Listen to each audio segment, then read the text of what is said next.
Hi friends, ನಮಸ್ಕಾರ ಎಲ್ಲರಿಗೂ. ರಂಜೂಸ್ homely ಫುಡ್ಗೆ ಎಲ್ಲರಿಗೂ ಸ್ವಾಗತ.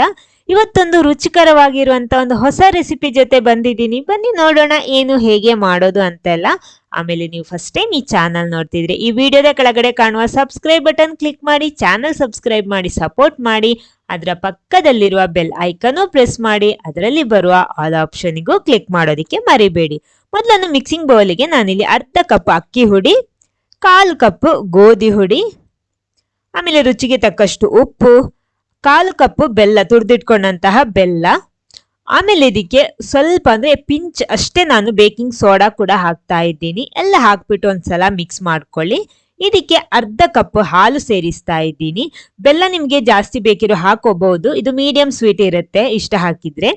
ಆಮೇಲೆ ಅರ್ಧ ಕಪ್ ನೀರು ಕೂಡ ಸೇರಿಸ್ತಾ ಇದ್ದೀನಿ. ಎಲ್ಲ ಕೂಡ ಒಂದ್ಸಲ ಈ ರೀತಿ ಮಿಕ್ಸ್ ಮಾಡ್ಕೊಳ್ಳಿ. ನೋಡಿ, ಇಲ್ಲಿ ಹಿಟ್ಟು ರೆಡಿ ಆಗಿದೆ. ಇಷ್ಟು ಲೂಸ್ ಆಗಿ ಇರಬೇಕು. ಇನ್ನು ಇದಕ್ಕೆ ಅರ್ಧ ಟೀ ಸ್ಪೂನ್ ನಷ್ಟು ಏಲಕ್ಕಿ ಹುಡಿ ಕೂಡ ಸೇರಿಸ್ತೀನಿ. ಎಲ್ಲ ಕೂಡ ಮಿಕ್ಸ್ ಮಾಡ್ಕೊಳ್ಳಿ. ನಮ್ಮ ಹಿಟ್ಟು ಇಲ್ಲಿ ರೆಡಿ ಆಗಿದೆ ನೋಡಿ, ಈ ರೀತಿ ಇರಬೇಕು. ಆಮೇಲೆ ನಾನಿಲ್ಲಿ ಸ್ವಲ್ಪ ನೀರು ಇಡ್ಲಿ ಪಾತ್ರೆಯಲ್ಲಿ ಬಿಸಿ ಮಾಡೋದಿಕ್ಕೆ ಇಟ್ಟಿದ್ದೀನಿ. ಅದ್ರ ಮೇಲ್ಗಡೆ ಅದರ ತಟ್ಟೆ ಕೂಡ ಇಡ್ತಾ ಇದ್ದೀನಿ. ಇನ್ನು ಸ್ಟವ್ ಎಲ್ಲ ಆನ್ ಮಾಡ್ತಾ ಇದ್ದೀನಿ, ಬಿಸಿ ಮಾಡೋದಿಕ್ಕೆ ಇಡ್ತಾ ಇರೋದು. ಅದರ ಮೇಲ್ಗಡೆ ನೋಡಿ ನಾನಿಲ್ಲಿ ಗೆರಟೆ ಸೆಟ್ ಮಾಡ್ತಾ ಇದ್ದೀನಿ. ಕ್ಲೀನ್ ಮಾಡಿಟ್ಟಂತ ಗೆರಟೆ, ನಾನಿಲ್ಲಿ ತೂತಿರುವಂತಹ ಗೆರಟೆ ಉಪಯೋಗಿಸಿರೋದು. ಅದ ಕಾರಣ ಅದರ ಮೇಲ್ಗಡೆ ನೋಡಿ ಈ ರೀತಿ ಒಣ ದ್ರಾಕ್ಷಿನ ಸ್ವಲ್ಪ ಪ್ರೆಸ್ ಮಾಡಿಬಿಟ್ಟು ಈ ರೀತಿ ಹಾಕ್ತೀನಿ. ಅಂದ್ರೆ ತೂತಿರುವ ಗೆರಟೆ ಆದ್ರೆ ಕರೆಕ್ಟ್ ಆವಿ ಎಲ್ಲ ಒಳಗಡೆ ಹೋಗಿ ಬೇಗ ಬೇಯುತ್ತೆ, ಅದಕ್ಕೋಸ್ಕರ ಈ ರೀತಿ ಮಾಡ್ತಾ ಇರೋದು. ಹಿಟ್ಟು ಹೊರಗಡೆ ಹೋಗ್ಬಾರ್ದು ಅಂತ ಈ ರೀತಿ ಒಣ ದ್ರಾಕ್ಷಿ ಕೂಡ ಸೆಟ್ ಮಾಡ್ತಾ ಇರೋದು. ಇನ್ನು ಸ್ವಲ್ಪ ಎಣ್ಣೆ ಕೂಡ ಫುಲ್ ಆಗಿ ಸ್ಪ್ರೆಡ್ ಮಾಡ್ಕೊಳ್ಳಿ. ಎಣ್ಣೆ ಅಥವಾ ತುಪ್ಪ ಯಾವುದು ಆಗ್ಬಹುದು. ಇನ್ನು ನೋಡಿ, ಇದು ಸ್ವಲ್ಪ ಹೊತ್ತು ಬಿಸಿ ಆಗ್ಬೇಕು. ನೋಡಿ, ಇವಾಗ ಚೆನ್ನಾಗಿ ಬಿಸಿ ಆಗಿದೆ. ಇನ್ನು ಇದಕ್ಕೆ ನಾವು ರೆಡಿ ಮಾಡಿಟ್ಟಂತಹ ಹಿಟ್ಟನ್ನ ಈ ಗೆರಟೆಯೊಳಗೆ ತುಂಬಿಸ್ತಾ ಇದ್ದೀನಿ.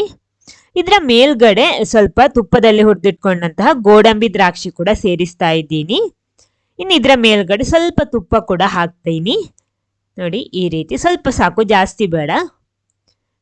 ಚೆನ್ನಾಗಿ ನೀರು ಕುದೀತಾ ಇದೆ ಇವಾಗ. ನೋಡಿ, ಈ ರೀತಿ. ಇನ್ನು ಇದನ್ನ ಮುಚ್ಚಿ ಬೇಯಿಸ್ಬೇಕು. ನೋಡಿ, ಮುಚ್ಚಿ ಬೇಯಿಸ್ತಾ ಇದ್ದೀನಿ. ನಾನಿಲ್ಲಿ ಒಂದು ಎಕ್ಸ್ಟ್ರಾ ಇಟ್ಕೊಂಡಿದ್ದೀನಿ. ಎಕ್ಸ್ಟ್ರಾ ಸ್ವಲ್ಪ ಹಿಟ್ಟು ಬಾಕಿ ಆಗಿತ್ತು. 20 ನಿಮಿಷ ಬೇಯಿಸ್ಕೊಂಡಿದ್ದೀನಿ. ಒಂದ್ಸಲ ಈ ರೀತಿ ಚೆಕ್ ಮಾಡ್ಕೊಳ್ಳಿ. ನೋಡಿ, ಕರೆಕ್ಟ್ ಆಗಿ ಬೆಂದಿದೆ. ಇನ್ನು ಸ್ಟವ್ ಆಫ್ ಮಾಡ್ತಾ ಇದ್ದೀನಿ. ಎಲ್ಲ ಕೂಡ ಒಂದ್ಸಲ ಚೆಕ್ ಮಾಡ್ಕೊಳ್ಳಿ. ಸ್ಟವ್ ಆಫ್ ಮಾಡಿದ್ದೀನಿ ಇವಾಗ. ನೋಡಿ, ನಮ್ಮ ಒಂದು ಹೊಸ ರೆಸಿಪಿ, ಗೆರಟೆಯಲ್ಲಿ ಮಾಡಿರುವಂತಹ ರೆಸಿಪಿ ನೋಡಿ ರೆಡಿ ಆಗಿದೆ. ನೋಡಿ, ನಾನು ಸ್ವಲ್ಪ ಬೇಕಿಂಗ್ ಸೋಡಾ ಹಾಕೊಂಡಿರೋದು, ಸ್ವಲ್ಪ ಜಾಸ್ತಿ ಹಾಕೊಂಡು ಇನ್ನೂ ಸಾಫ್ಟ್ ಆಗಿ ಬರುತ್ತೆ. ನೋಡಿ, ಈ ರೀತಿ ಇದೆ.